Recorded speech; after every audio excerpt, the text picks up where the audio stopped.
Quand vous passez 40 ans à sauver des vies, on vous appelle une héroïne. Quand vous avez plus de 60 ans et que l'on n'a plus besoin de vous, on vous traite comme un fardeau. Mon fils l'a dit calmement, sans méchanceté, presque gentiment, avec une note d'inquiétude dans la voix. Je pense, maman, qu'il est temps de commencer à envisager une maison de retraite. Je l'ai regardé en silence. Ce garçon que j'avais élevé seul, en enchaînant les gardes aux soins intensifs. Cet homme à qui j'avais donné toutes mes économies pour qu'il puisse ouvrir son propre cabinet. Il l'a dit comme si j'étais déjà périmée, ma date d'utilité dépassée. Je n'ai pas crié, je n'ai pas discuté. J'ai simplement passé un coup de fil. Le lendemain, il est arrivé avec une boîte, pensant que j'allais commencer à faire mes cartons. Mais c'est lui qui est reparti les mains vides. Si cette histoire vous touche, abonnez-vous et dites-moi en commentaire depuis quelle ville ou quel pays vous m'écoutez. Je suis très curieuse de savoir d'où vous venez. Je m'appelle Evelyne Marsh et j'avais 67 ans quand tout a commencé à se défaire. J'avais vécu la majeure partie de ma vie à Rochester, dans le Minnesota, une ville qui respirait au rythme de la Mayo Clinic, comme les vieilles cités s'enroulaient autour de leur cathédrale. Pendant 42 ans, j'ai travaillé comme infirmière diplômée à l'unité de soins intensifs, arpentant les couloirs stériles entre la vie et la mort, entre des moniteurs qui bipaient comme des berceuses mécaniques et des mains qui tremblaient au bord du lâcher-prise. Les soins intensifs ne m'ont jamais fait peur. Le silence, si. Pas le silence entre les patients ou les voix basses des familles inquiètes. Non, le silence qui venait après que les machines se soient arrêtées. L'instant après l'encéphalogramme plat.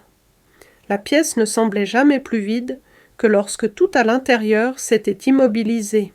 C'était le genre de silence auquel je m'étais habituée, ni paisible, ni reposant, mais final. Le silence qui savait que les choses avaient changé et ne pouvaient être défaites.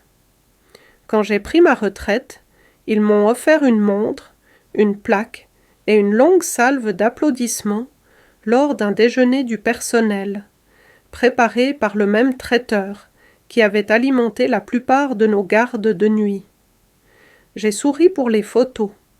J'ai serré dans mes bras les infirmières que j'avais formées. J'ai dit toutes les choses polies et gracieuses que l'on dit en quittant une carrière dans laquelle on a mis toute son âme. Et puis je suis rentrée chez moi. Les premières semaines, je ne savais pas quoi faire de cet espace. Ma maison était nette et silencieuse, le genre d'endroit où chaque objet avait un but et une histoire. Le fauteuil dans la véranda gardait encore la forme du dos de mon défunt mari. La bibliothèque était organisée par sujet, pas par couleur. Mon jardin fleurissait en rangées. J'essayais de remplir les journées. Thé du matin, mots croisés, promenade de l'après-midi le long de la rivière Zumbro. Un peu de tricot, bien que je n'ai jamais eu la patience pour les motifs complexes. Mais les heures s'étiraient. Même la lumière semblait plus lente. Je me disais que j'avais de la chance. J'avais la santé. Une pension. Pas de dette.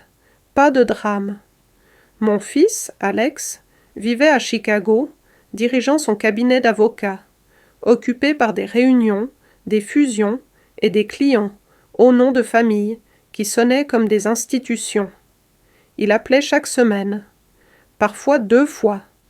Sa voix portait toujours cette efficacité expéditive que j'avais appris à reconnaître chez les hommes qui croyaient que la gentillesse se gérait mieux comme une transaction, courte, douce et à l'heure. Il venait me voir tous les quelques mois, apportait du vin que je ne buvais pas et des histoires que je ne suivais pas toujours. Il souriait en parlant, mais ses yeux balayaient toujours la pièce comme s'il y avait quelque chose de plus important juste hors du cadre. Je ne lui en voulais pas. La vie nous avait entraînés dans des directions différentes. Je l'ai élevé avec des gardes de 12 heures et des dîners au micro-ondes, priant pour rentrer à la maison avant qu'il ne se mette au lit. Je lui ai appris l'indépendance parce que je n'avais pas d'autre choix. Je ne m'attendais pas à ce qu'il s'attarde.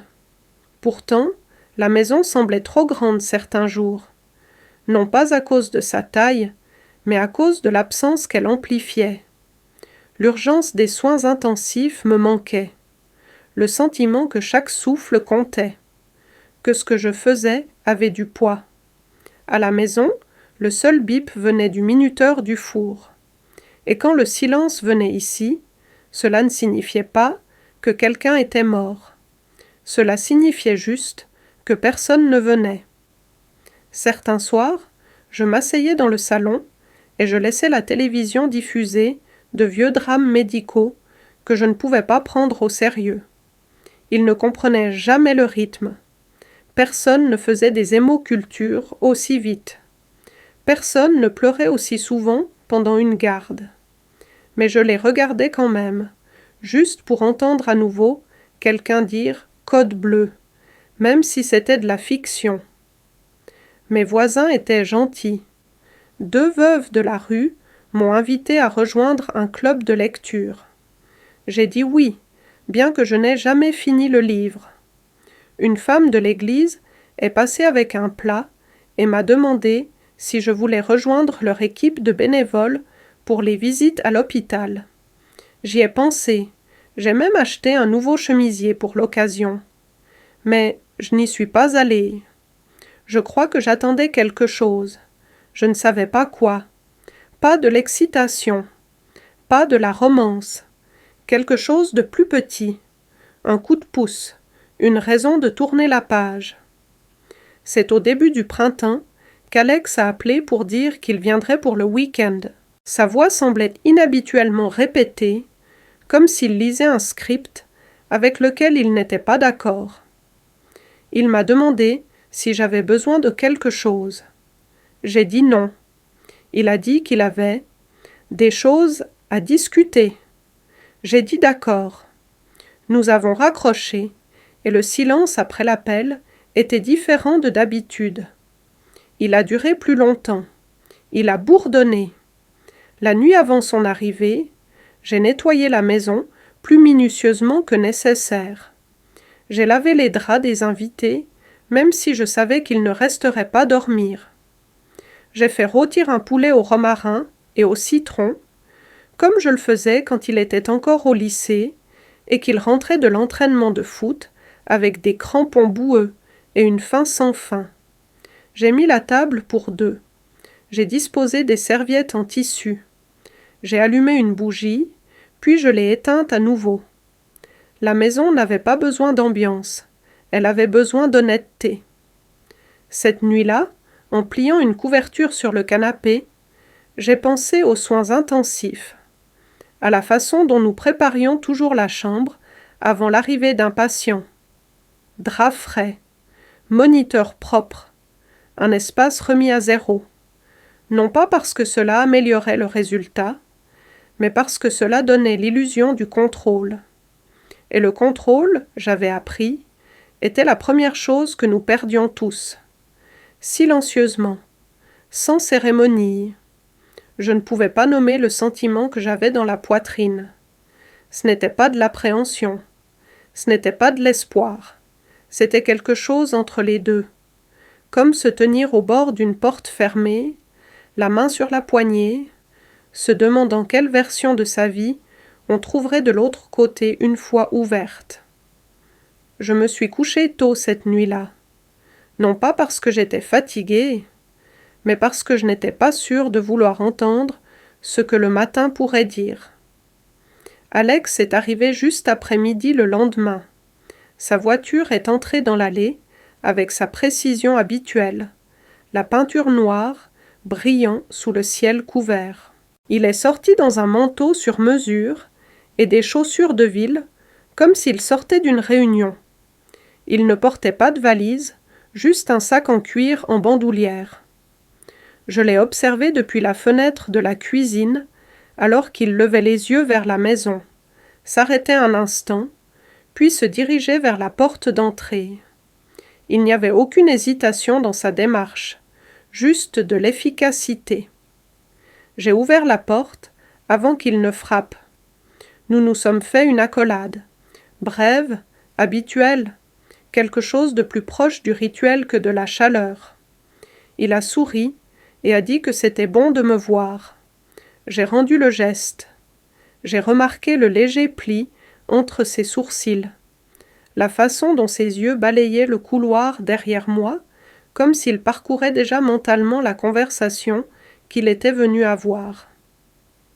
Nous nous sommes assis dans la salle à manger. J'avais disposé le déjeuner que j'avais préparé, poulet au romarin, carottes rôties, petit pain moelleux, avec du beurre au miel. Les assiettes étaient chaudes, les serviettes pliées proprement à côté des couverts. Il a complimenté l'odeur, s'est servi et a fait quelques commentaires sur le travail, la ville, le trafic sur l'I-90. J'ai hoché la tête, j'ai souri, j'ai répondu quand c'était approprié. Nous nous déplacions autour des mots de l'autre comme des danseurs qui avaient mémorisé les pas il y a longtemps. Nous avons mangé dans un silence relatif, le genre qui remplit une pièce, non pas de tension, mais de distance. Je sentais qu'il attendait, mesurant le moment, choisissant le timing. Je n'ai pas insisté, je l'ai laissé le trouver. Quand il a finalement posé sa fourchette et a légèrement repoussé son assiette, j'ai su que le tournant était arrivé. Il a commencé lentement, me remerciant pour le repas, complimentant la façon dont je semblais bien gérer la maison. Il a utilisé des mots comme indépendante et forte, des mots qui étaient chargés de quelque chose d'autre en dessous. Il a dit qu'il avait beaucoup pensé à mon avenir, à mon bien-être, à l'importance de planifier les choses maintenant, avant qu'elles ne deviennent des urgences, avant que nous ne soyons forcés de prendre des décisions de manière réactive. J'ai écouté, j'ai attendu, puis il l'a dit. Il est temps que nous envisagions d'autres options pour toi, des options à long terme, un endroit avec du soutien, un établissement. Il l'a dit gentiment, avec bienveillance même, comme si la douceur du ton pouvait émousser la forme des mots, comme si en habillant la pensée d'un langage clinique, elle n'atterrirait pas comme un renvoi. Il a mentionné des noms, quelques endroits à Rochester, un juste à l'extérieur de Saint-Paul, tous très bien notés, avec de merveilleuses critiques et des soins personnalisés. Il parlait comme quelqu'un qui avait répété son discours, pas une fois, mais encore et encore, probablement dans sa tête, lors de longs trajets en voiture, ou dans les moments calmes entre les dépôts de dossiers. Ce n'était pas spontané. C'était une conclusion à laquelle il était parvenu, pas une conversation qu'il était venu avoir. Je ne l'ai pas interrompu. Je l'ai laissé finir. Il n'a pas demandé ce que je voulais. Il n'a pas demandé ce que je ressentais. Il a simplement présenté l'idée comme logique, inévitable, voire gentille. Il l'a présentée comme de l'amour, comme une protection, comme la chose responsable à faire. Mais tout ce que j'ai entendu, c'est le courant sous-jacent du déplacement, l'implication que mon utilité avait expiré, que ma place dans sa vie était devenue un passif, que moi, qui avais tenu son corps fiévreux pendant 100 nuits d'enfance et travaillé en double garde pour payer ses frais de scolarité, devait maintenant être géré. Quand il a eu fini, il m'a regardé avec attente, attendant, je suppose, de la compréhension, de la gratitude, une sorte d'acceptation gracieuse qui rendrait le moment entier plus facile à digérer. Au lieu de cela, j'ai souri. Non pas par accord, mais parce que je l'avais enfin entendu clairement. Il n'était pas venu prendre de mes nouvelles. Il était venu me retirer de l'échiquier. Il pensait être proactif, pensait me protéger du déclin, du risque, de la solitude. Mais en réalité, il se protégeait lui-même, de la culpabilité, des inconvénients, de la gêne de voir l'âge s'épanouir dans les coins de sa vie. Je me suis levée et j'ai commencé à débarrasser la table. Il a proposé de m'aider. Je lui ai dit que je m'en occupais. Il est resté quelques minutes de plus, se promenant dans le salon, commentant les photos qui n'avaient pas changé depuis sa dernière visite. Je l'ai observé depuis l'embrasure de la porte de la cuisine. Il ressemblait à un homme faisant l'inventaire, non pas d'une maison, mais d'un chapitre qu'il était prêt à clore. Quand il est parti, il m'a de nouveau serré dans ses bras, un peu plus fort, comme si cela pouvait adoucir les angles de ce qu'il avait dit. Il a promis de m'envoyer des liens vers les établissements. J'ai hoché la tête et j'ai fait un signe de la main alors qu'il sortait de l'allée. La maison était de nouveau silencieuse, mais le silence était différent maintenant. Il n'était pas paisible, il était creux. Cette nuit-là, je n'ai pas dormi. Je me suis assise dans le fauteuil, près de la fenêtre, les mains croisées sur mes genoux, la télévision éteinte. Dehors, le vent bruissait dans les branches nues de l'érable. Les lampadaires brillaient faiblement contre le brouillard. J'ai pensé aux centaines de familles dont je m'étais occupée aux soins intensifs. Des fils et des filles qui serraient les mains de leurs parents et pleuraient de regret, d'amour, de chagrin. Et je me suis demandé quand exactement cet amour commence à se transformer en gestion, quand le soin devient contrôle, quand les enfants arrêtent de vous regarder et commencent à regarder au-delà de vous. Je suis restée assise là jusqu'à ce que la lumière redevienne grise, et puis je me suis levée, je suis allée au placard du couloir et j'ai sorti la boîte verrouillable où je gardais mes documents de succession. Il était temps que je prenne ma propre décision. Je suis restée assise à la table de la cuisine pendant un long moment, avec la boîte verrouillable devant moi, intacte. Le métal semblait froid, même à travers le coton de ma manche. Cela faisait des années que je ne l'avais pas ouverte. Des années que je n'avais même pas pensé à ce qu'il y avait à l'intérieur. Une vie de papier, de signatures et d'intentions enfermée sous un simple fermoir en argent. J'ai tourné la clé lentement, comme si le fait de la déverrouiller pouvait libérer quelque chose d'irréversible. En vérité, c'était déjà le cas. À l'intérieur se trouvaient les morceaux de mon passé, soigneusement empilés dans des dossiers en manille, étiquetés de ma main. Police d'assurance, relevé bancaire, procuration, une liste de contacts, la plupart barrés au fil des ans. Et là, au-dessus, le dossier marqué « Testament », en lettres capitales, très assuré. Un document qui signifiait autrefois la clarté, l'équité, l'amour. La dernière fois que je l'avais révisé, c'était en 2016. J'avais désigné Alex comme mon unique bénéficiaire. Ma maison, mes comptes, mes objets personnels. Tout cela était destiné à lui, avec la supposition qu'il s'en soucierait, qu'il saurait ce que ces choses avaient signifié, qu'il honorerait non seulement les biens, mais la vie qui les avait construits. À l'époque, cela semblait évident. Il était mon seul enfant. Il n'y avait personne d'autre. Mais maintenant, alors que je dépliais le document et que j'étalais les pages sur la table, les mots semblaient différents. Pas faux, mais démodés, désalignés, comme une histoire qui ne correspondait plus à la fin vers laquelle elle menait. J'ai lu chaque section lentement. Mon nom, Evelyne Marsh, écrit en entier. L'adresse de la propriété. L'attribution détaillée de chaque possession, de mon épargne retraite à la boîte d'héritages familiaux stockée dans le grenier. Tout cela, page après page, offert à quelqu'un qui venait d'essayer de m'effacer gentiment de son avenir. J'ai senti une oppression dans ma poitrine, mais ce n'était pas de la tristesse, c'était de la clarté.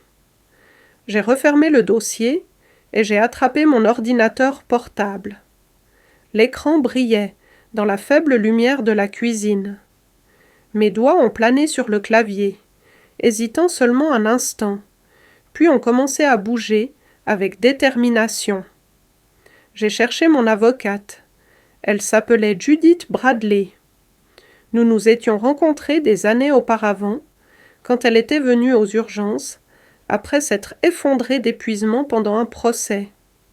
Elle était déshydratée, étourdie, embarrassée.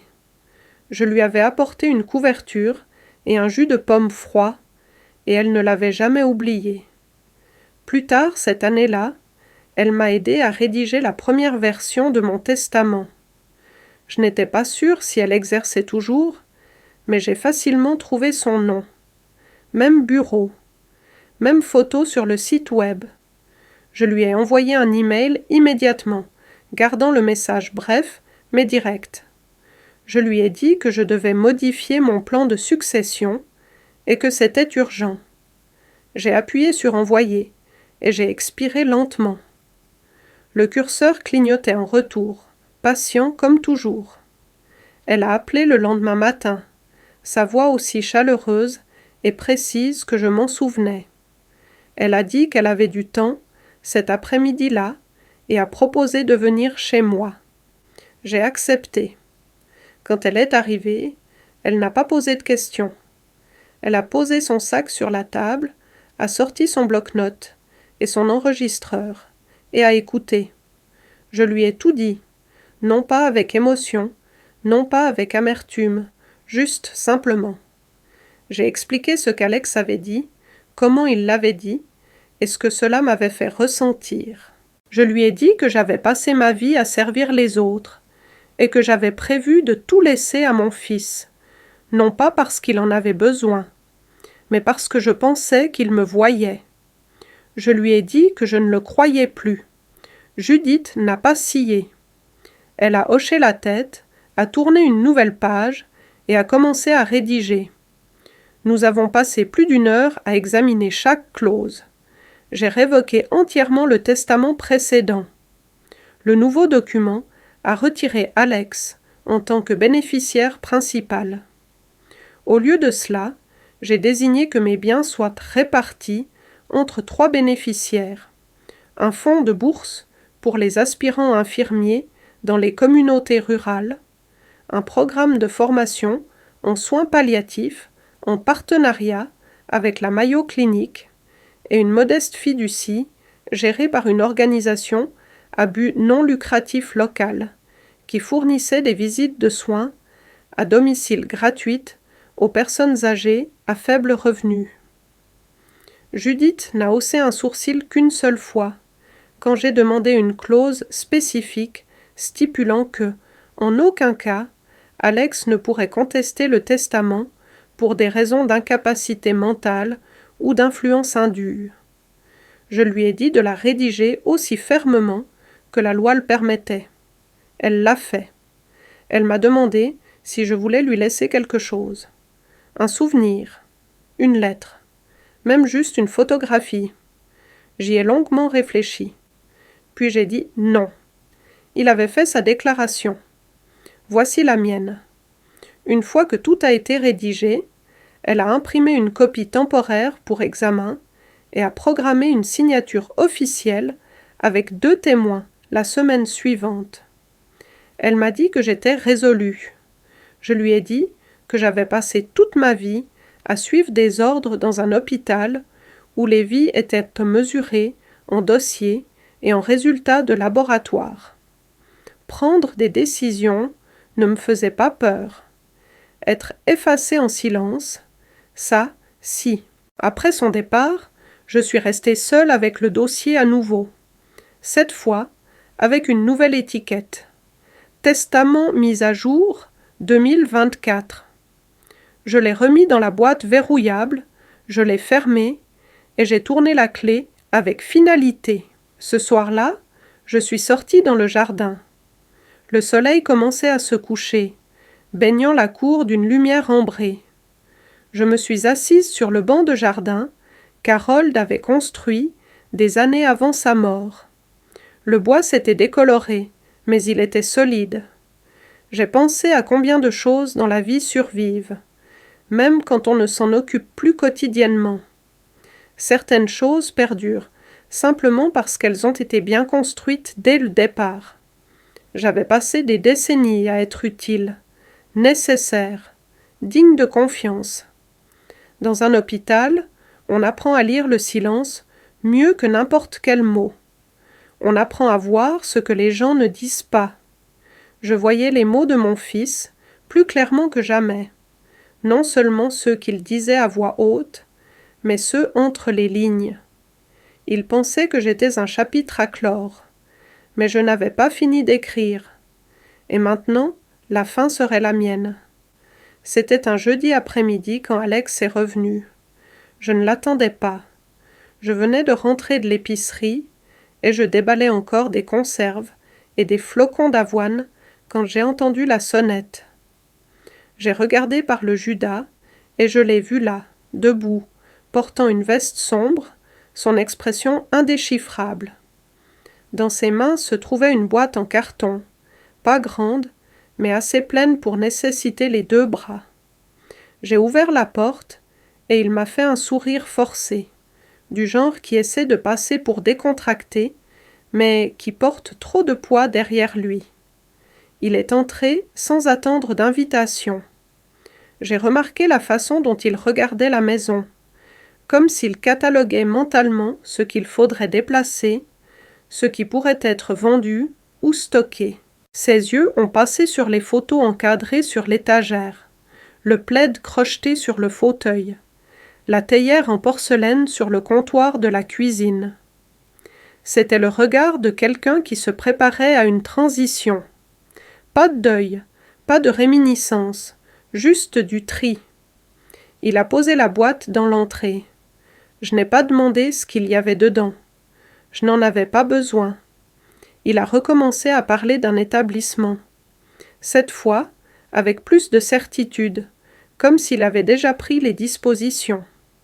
Il a dit qu'il avait parlé à quelqu'un à un endroit appelé Clearwood Estates, une communauté de vie pour personnes âgées très bien notées, avec du personnel médical sur place et toutes les commodités. Il a utilisé des phrases comme « tranquillité d'esprit » et « soins prévisibles ». Il a parlé de repas programmés, de contrôle de bien-être et d'une belle cour-jardin. Je l'ai laissé parler, ces mots rebondissant sur les murs, comme des arguments de vente dans une pièce où personne n'achetait. Puis, il a montré la boîte, a dit que c'était juste pour l'essentiel. Vêtements, articles de toilette, quelques objets personnels. Il a dit que nous pourrions nous occuper du reste plus tard, une fois que je serais installée. Il a appelé ça un déménagement en douceur. Je suis restée là, à le regarder, son visage calme, sa posture confiante. Il pensait être compatissant, pratique. Il pensait prendre les choses en main. Mais tout ce que je voyais, c'était quelqu'un qui avait décidé que je n'avais plus ma place dans ma propre vie. Je n'ai pas discuté. Je n'ai pas haussé la voix. J'ai simplement marché dans l'autre pièce et je suis revenue avec une enveloppe blanche. À l'intérieur se trouvait une seule feuille de papier soigneusement pliée. Ma signature en bas à l'encre bleue. La copie révisée de mon testament. Je la lui ai tendue. Il l'a prise avec une expression perplexe, puis l'a dépliée. Ses yeux ont parcouru la page. Ils se sont déplacés rapidement au début, puis ont ralenti. Il a relu certaines lignes.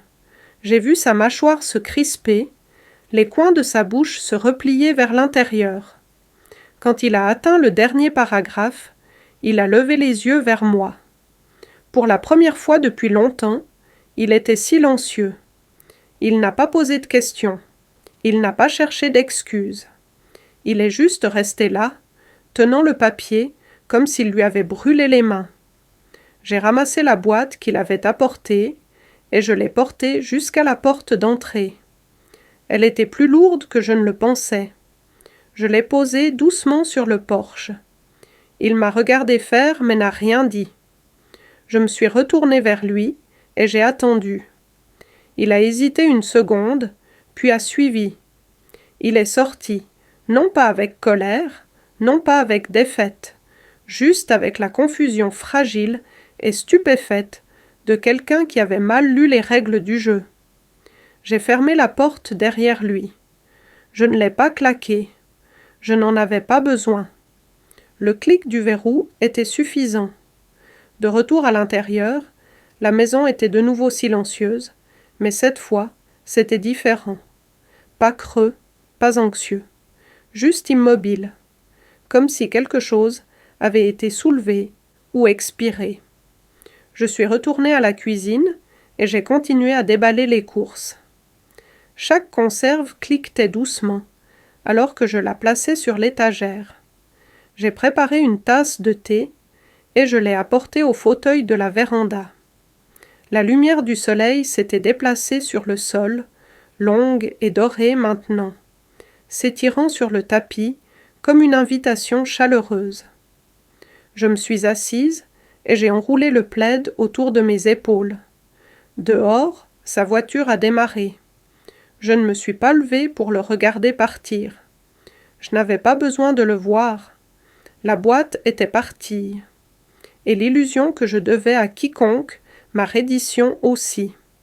Le lendemain matin est arrivé avec une immobilité grise qui s'accrochait aux fenêtres et adoucissait les contours des arbres à l'extérieur.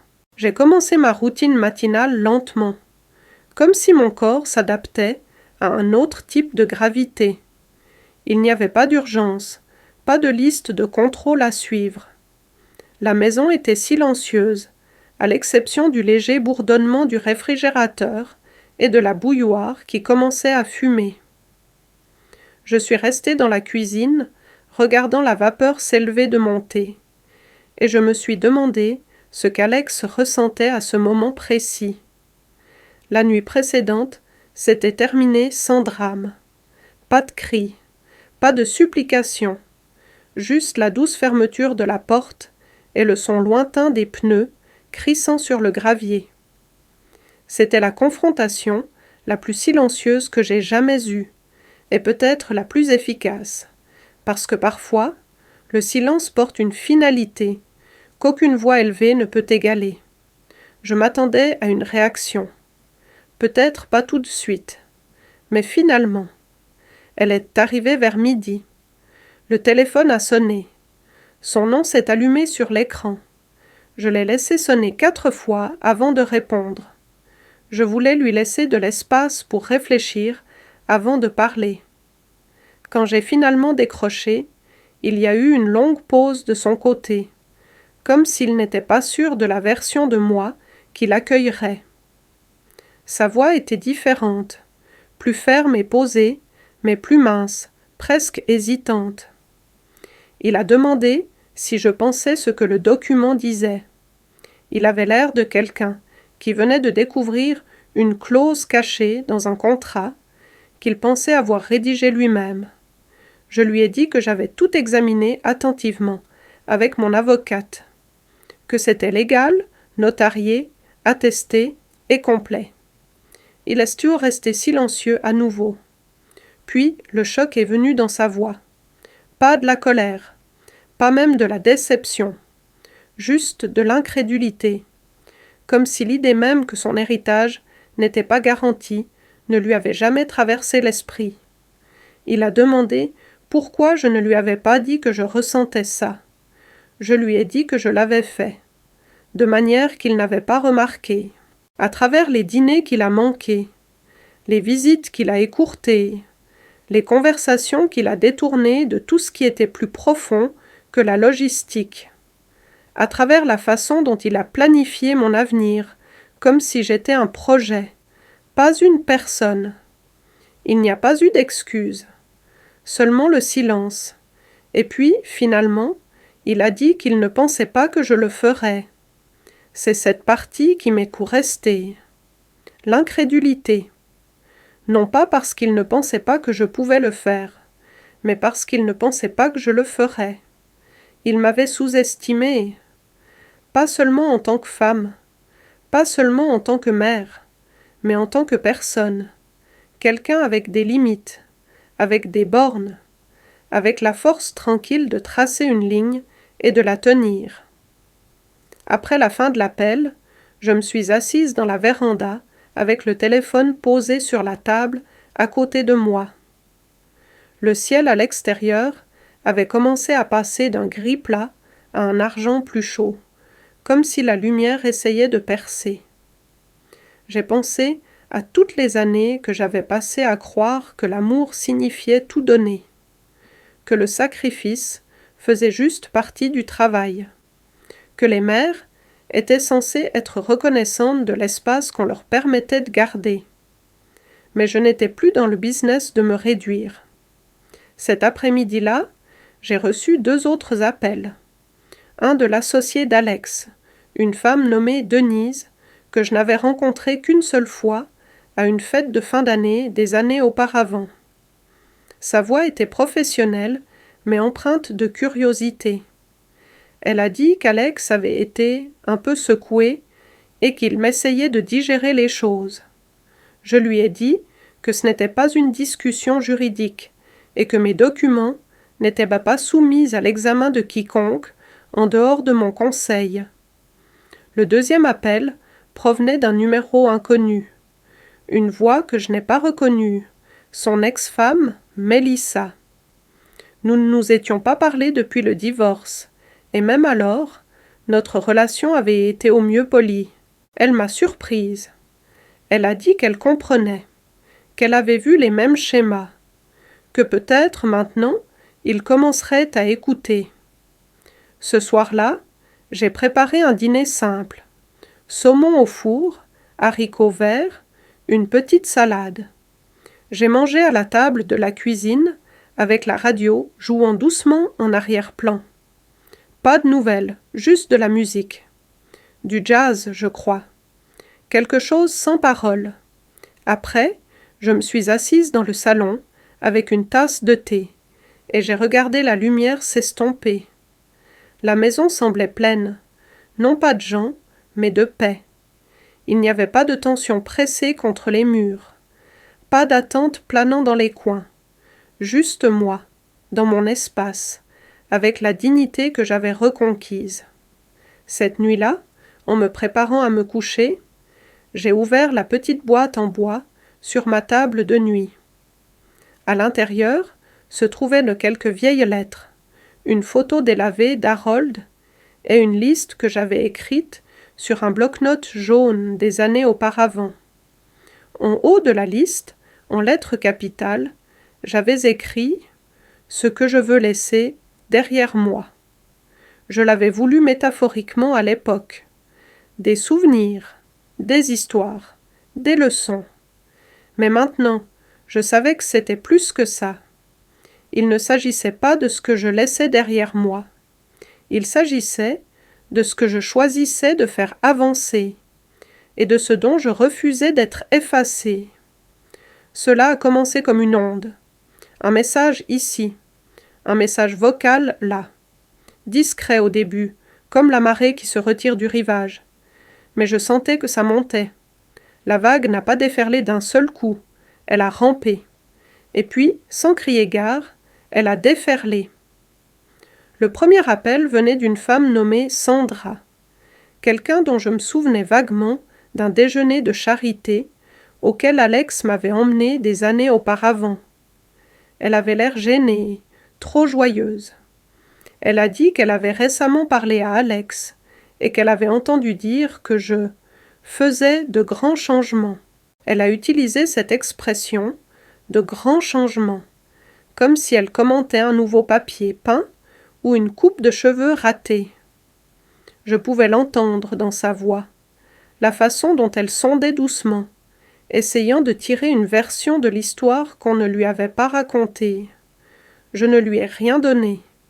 Je l'ai remerciée de son appel et j'ai raccroché avant qu'elle ne puisse commencer son plaidoyer pour la sympathie. Puis sont venus les SMS, des cousins que je n'avais pas vus depuis des années, d'anciens collègues, un des amis d'université d'Alex qui avait encore mon numéro d'une manière ou d'une autre.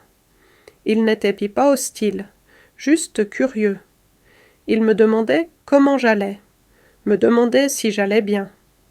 Un ou deux ont offert des platitudes génériques sur la complexité de la famille. La plupart voulaient simplement savoir ce qui s'était passé, comme si un changement dans un testament suffisait à envoyer des secousses à travers tout un réseau de connaissances. La vraie tempête, cependant, est venue d'Alex. Il a laissé 3 messages vocaux en une seule journée, chacun plus frénétique que le précédent. Dans le premier, il était calme, essayant de recadrer le problème comme un malentendu. Dans le deuxième, il était plus sur la défensive, parlant de son dur labeur, du stress qu'il subissait. Au troisième, sa voix s'était brisée. Il ne criait pas, mais il y avait de la panique mêlée d'incrédulité, comme un homme regardant une structure s'effondrer, qu'il n'aurait jamais cru pouvoir s'effondrer. Il a dit qu'il ne comprenait pas pourquoi je lui ferais ça. Cette phrase a résonné. Pourquoi je lui ferais ça? Comme si me défendre était un acte d'agression. Comme si réaffirmer le contrôle sur ma propre vie et mon héritage était une trahison. J'ai écouté chaque message une fois, puis je les ai supprimés. Je n'ai pas répondu. Il n'y avait rien à clarifier. Plus tard cette semaine-là, j'ai reçu une lettre officielle de son avocat. Pas un procès, juste une lettre. Un langage plein de suggestions, d'inquiétudes voilées, des termes comme capacité et intention. Judith l'a examiné et a ri sous cape. Elle m'a dit de ne pas m'inquiéter. Elle a dit que c'était de l'esbrouf, rien de plus. Un homme essayant de rétablir le contrôle par des canaux qu'il comprenait. Mais ce qui m'a le plus surprise, ce n'est pas le bruit, c'est la réaction de personnes que je n'attendais pas. Une infirmière que j'avais formée il y a 20 ans m'a écrit un email après avoir vu un bulletin communautaire mentionnant mon nom lié à une nouvelle bourse d'études en soins infirmiers. Elle m'a remerciée, a dit qu'elle était l'une de ces enfants qui ne pensaient jamais pouvoir terminer leurs études, a dit qu'elle se souvenait encore de la façon dont je lui avais appris à centrer un cathéter sans broncher ni s'excuser. Elle m'a dit que ce que je faisais, rediriger mon patrimoine vers des personnes qui poursuivraient le travail, signifiait quelque chose. Un autre message est venu d'une femme que je ne connaissais pas. Elle a dit que sa mère avait été sous mes soins pendant ses derniers jours aux soins intensifs, des années plus tôt. Elle a dit qu'elle se souvenait encore du son de ma voix, lisant les psaumes au chevet de sa mère, bien après la fin des heures de visite. Elle a dit qu'elle n'avait jamais oublié cette gentillesse. Je suis restée avec ces mots pendant un long moment. Ils m'ont doucement submergée, contrairement à la vague qu'Alex avait essayé d'envoyer. Il y a une différence entre le bruit et le sens, entre ceux qui vous contactent pour vous faire changer d'avis et ceux qui vous remercient simplement pour qui vous êtes. La pression d'Alex a continué pendant un certain temps. Un message vocal tous les quelques jours, un SMS ici et là. Certains étaient enveloppés de culpabilité, d'autres de nostalgie. Quelques-uns contenaient même des bribes de sincérité.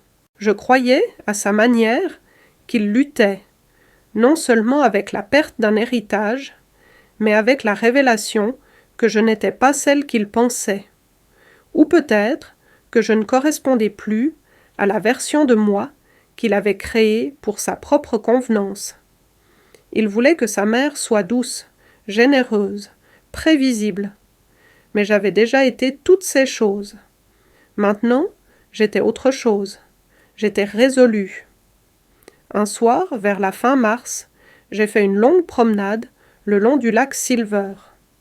La glace venait de commencer à fondre, et l'eau se déplaçait lentement sous la surface, lourde du souvenir de l'hiver. Je me suis assise sur un banc près de l'eau, et j'ai regardé un couple de canards glisser sur la parcelle d'eau libre au centre. Le ciel était doux, peint de violet et de pêche sourd. J'ai pensé à l'héritage, à ce que nous devons à nos enfants et à ce que nous ne leur devons pas, au poids du sang par rapport au poids de la vérité.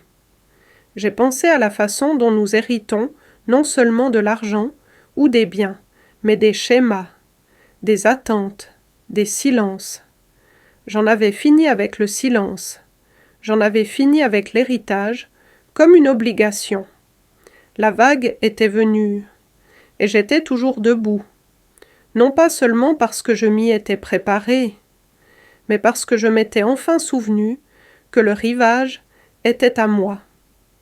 Cela ne s'est pas produit d'un seul coup, mais lentement, progressivement, comme le brouillard se levant après une longue nuit. Le bruit a commencé à s'estomper. Les messages vocaux se sont ralentis à tous les quelques jours, puis une fois par semaine.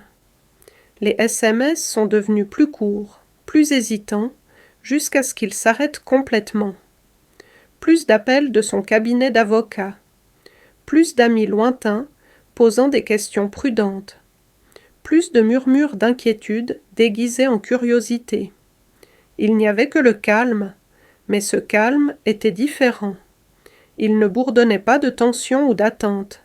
Il ne portait pas le poids des choses non dites. Il était plus profond, plus plein. Il s'est installé sur la maison comme une couverture qui avait enfin été pliée juste comme il faut. C'était le genre de silence qui n'exigeait rien de moi. J'ai recommencé à me réveiller avec le soleil. Non pas parce que je le devais, mais parce que je le voulais. Je préparais du thé et je m'asseyais sur la terrasse arrière, enveloppée dans un châle, regardant la lumière s'étirer lentement sur l'herbe. Il y avait des oiseaux qui revenaient chaque matin, de petites choses brunes et affairées, qui pépiaient comme si elles étaient en retard pour quelque chose. Je les regardais, je sirotais mon thé, et je laissais la chaleur se répandre dans ma poitrine. La maison a recommencé à me sembler être la mienne. J'ai réarrangé les meubles. Pas radicalement, juste assez pour sentir un changement. J'ai déplacé le fauteuil plus près de la fenêtre. J'ai enlevé quelques photos. On a mis d'autres, celles que j'avais gardées dans des tiroirs pendant des années. Une version plus jeune de moi-même, en blouse, souriant devant la Mayo Clinic, avec 3 autres infirmières. Une photo d'Harold, floue et baignée de soleil, tenant une canne à pêche et portant le chapeau le plus laid que j'ai jamais vu.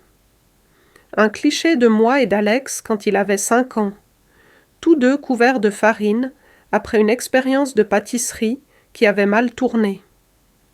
Je ne l'ai pas accrochée pour lui pardonner. Je l'ai accrochée parce qu'elle me rappelait qu'autrefois, il y a longtemps, nous avions su rire ensemble. J'ai recommencé à écrire. Rien de formel, juste des notes, des observations, de petites histoires des soins intensifs que je n'avais jamais partagés, non pas parce que c'étaient des secrets, mais parce que je n'avais jamais eu de place pour elles. J'ai acheté une pile de bloc-notes et un nouveau paquet de stylos, et j'ai laissé les pensées venir comme elles le voulaient. Certains jours, j'écrivais pendant des heures, d'autres, juste quelques lignes. Je ne corrigeais pas, je ne relisais pas, je laissais l'acte être suffisant. J'ai aussi commencé à passer plus de temps dans la communauté. J'ai rejoint un programme de mentorat pour les professionnels de la santé à la retraite, et j'ai été jumelée avec une jeune femme nommée Talia, une étudiante en soins infirmiers de 2e année, d'une petite ville du nord du Minnesota. Elle me rappelait moi-même, sérieuse, déterminée, avide de quelque chose de plus. Nous nous rencontrions une fois par semaine dans un café près de l'université. Elle posait des questions, prenait des notes, écoutait, avec le genre de concentration qui ne vient que de ceux qui ont vu l'intérieur de la peur et qui choisissent quand même de se présenter. La guider, c'était comme planter quelque chose dans un sol que je n'avais pas touché depuis des années. J'ai retrouvé de la joie dans de petites choses. L'odeur de pain grillé à la cannelle, une lettre d'un vieil ami de Géorgie, le bambin d'un voisin me faisant un signe de la main depuis sa balançoire. J'ai tricoté une nouvelle couverture pour la chambre d'amis, non pas parce que quelqu'un allait venir, mais parce que mes mains voulaient créer quelque chose qui pourrait contenir de la chaleur. Je n'ai pas oublié ce qui s'était passé. Je n'ai pas fait semblant qu'Alex n'avait pas essayé de me sortir de ma propre vie comme un accessoire périmé. Mais je ne le portais plus comme une blessure. C'était devenu une cicatrice à la place, une ligne sur la carte de qui j'étais maintenant. De temps en temps, je pensais à l'appeler, juste une fois, juste pour dire quelque chose de simple. Mais je ne l'ai jamais fait. Non pas parce que j'étais en colère, mais parce que l'espace entre nous devait rester silencieux, un peu plus longtemps. Peut-être pour toujours. J'avais pris ma décision, et l'immobilité qui l'a suivie m'avait apporté quelque chose qui, je ne l'avais pas réalisé, me manquait. La paix. Pas celle que les gens décrivent dans les cartes de vœux, pas la version floue et pastel, mais la vraie, la durement gagnée, tranquillement féroce, qui vient quand vous reconquérez votre place, quand vous vous souvenez que vous n'êtes pas un fardeau. Vous êtes une personne avec une histoire et une colonne vertébrale. Le calme n'est pas arrivé en fanfare. Il ne s'est pas annoncé. Il est juste venu. Et quand il est arrivé, j'étais prête. C'était un matin tranquille d'avril, quand j'ai réalisé que j'avais retrouvé mon chemin, non pas vers un lieu, mais vers quelque chose de plus profond, de plus stable. L'air printanier flottait par les fenêtres ouvertes, transportant l'odeur de terre humide et de jonquilles en fleurs. La lumière s'était adoucie d'une manière qui n'arrive qu'après le passage d'une saison difficile, comme si le monde lui-même commençait à expirer. J'avais commencé la journée comme la plupart du temps, maintenant, lentement, avec soin. Du thé dans ma tasse préférée, une tranche de pain grillé beurré, le léger craquement du parquet sous mes pieds. La véranda était devenue mon sanctuaire. Le fauteuil, que je considérais autrefois comme temporaire, portait maintenant la forme de mon repos. Je gardais un panier en osier à mes côtés, rempli de fils et de projets de tricot inachevés. Certains ne seraient jamais terminés. Cela ne me dérangeait pas. Le but était dans le faire, pas dans l'achèvement. Ce matin-là, j'ai parcouru chaque pièce de ma maison, ne cherchant rien en particulier, mais sentant simplement sa présence, la façon dont la lumière de l'après-midi se posait sur les étagères, le léger grincement dans le couloir, près de la salle de bain, la façon dont les escaliers gémissaient exactement, à mi-chemin, peu importe la douceur avec laquelle on marchait. C'étaient toutes les choses qui faisaient un foyer, pas les meubles ou les photographies, mais la mémoire incrustée dans le bois et le silence. Je me suis arrêtée dans la chambre d'amis. Le lit était fait au carré, l'air légèrement parfumé, à la lavande des sachets que j'avais glissés dans les tiroirs. Sur la table de nuit se trouvait une petite photo encadrée de mes parents le jour de leur mariage, à côté d'une pile de manuels de soins infirmiers que je gardais plus par nostalgie que par utilité. J'ai pensé à qui pourrait dormir ici un jour. Un ami de passage. Peut-être Talia, ma mentorée, pendant une tempête. Peut-être personne. Et ça aussi, ce serait bien. La maison n'était pas un endroit que je devais remplir de gens pour prouver qu'elle valait la peine d'être gardée. Elle était à moi, que quelqu'un vienne ou non. Plus tard dans l'après-midi, je me suis assise sur le porche avec un livre que j'avais déjà lu 3 fois. Je ne le lisais pas vraiment à nouveau. J'aimais juste la sensation des pages entre mes mains. Le vent s'est levé doucement, frôlant les carillons éoliens suspendus à l'auvent. Leurs notes étaient douces, inégales, comme des cloches lointaines résonnant dans la mémoire. Un rouge-gorge s'est posé sur la clôture et m'a regardé un long moment avant de s'envoler. Je l'ai regardé partir, une lueur de rouge et de brun contre le ciel bleu pâle. J'ai pensé à Harold alors, non pas avec tristesse, mais avec chaleur, la façon dont il chantait faux en tondant la pelouse, la façon dont il me faisait rire pendant les jours les plus stressants, la façon dont il n'a jamais remis en question ma force, même quand je le faisais. Je me suis demandé ce qu'il dirait de tout ce qui s'était passé, d'Alex, du testament, de la façon dont j'avais choisi de vivre les derniers chapitres de ma vie, selon mes propres termes. Je l'ai imaginé hochant la tête, peut-être souriant, peut-être juste assis à côté de moi, sans dire un mot, ce qui était toujours sa manière silencieuse de tout dire. Le soir, j'ai ouvert le placard du couloir et j'ai sorti le vieux coffre en cèdre. À l'intérieur se trouvaient des choses que je n'avais pas touchées depuis des années. Des lettres, des chaussons de bébé, un petit pull que j'avais tricoté avant la naissance d'Alex. Je l'ai tenu dans mes mains et j'ai étudié les coutures, les mailles inégales, le bout de fil que je n'avais jamais rentré. Il avait été à lui autrefois. Je l'avais fait avec soin, attente et amour. Je l'ai remis dans le coffre et j'ai refermé le couvercle. Cette nuit-là, j'ai reçu une lettre par la poste. Pas d'adresse de retour, mais j'ai reconnu l'écriture. Elle était tremblante, inégale. Alex. À l'intérieur se trouvait une seule feuille de papier. Il ne demandait pas pardon. Il n'essayait pas d'expliquer. Il disait simplement qu'il avait eu tort, qu'il avait eu peur, qu'il espérait que j'allais bien. Pas de promesse, pas de demande. C'était la première chose honnête qu'il envoyait depuis des années. J'ai plié la lettre et je l'ai mise dans un tiroir. Je n'ai pas ressenti le besoin de répondre. Pas encore. Peut-être jamais. Certaines choses n'ont pas besoin de réponse. Elles ont juste besoin d'être reconnues.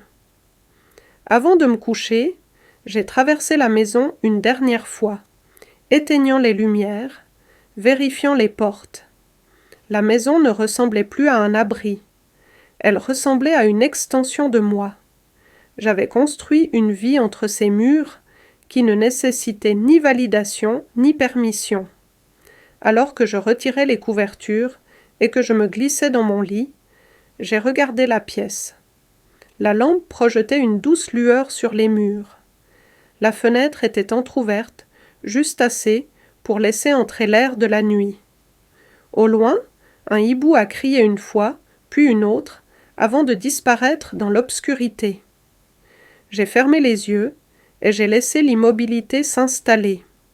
C'était ma maison.